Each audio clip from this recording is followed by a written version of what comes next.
बगैर धूप लगाए, बगैर किसी मेहनत के सिर्फ 5 मिनट में बहुत ही तीखा, स्पाइसी, चटपटा हरी मिर्च का अचार बनाकर तैयार करेंगे, जिसके साथ आप 3-3 रोटियाँ खा जाएँगे। इसके लिए 1 पाव हरी मिर्चें हैं, लहसुन, अदरक है, इसको हमने डाल देना है चॉपर में। सबसे पहले हरी मिर्चें डाल देंगे, साथ ही लहसुन के जवे और अदरक के 2 से 3 टुकड़े।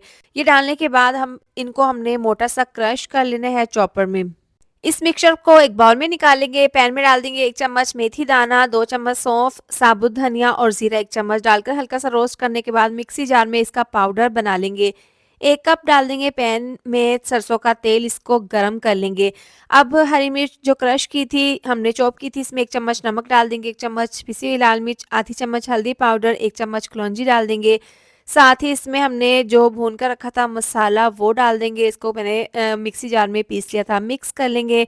साथ ही इसमें हम डाल देंगे 4 चम्मच सफ़ेद सिरका, इससे ना इसकी शेल्फ लाइफ बढ़ जाएगी और लंबे अरसे तक आपका अचार ख़राब नहीं होगा। सरसों का उबलता हुआ तेल इसमें डाल देंगे, इससे ना अचार की पकाई हो जाएगी। इसको मिक्स कर लेंगे और आप इसको पराठों के साथ खाएँ, रोटी के साथ खाएँ। बहुत ही चटपटा, बहुत ही स्पाइसी, मज़ेदार सा सिर्फ़ 5 मिनट में हरी मिर्च का अचार बनकर तैयार है।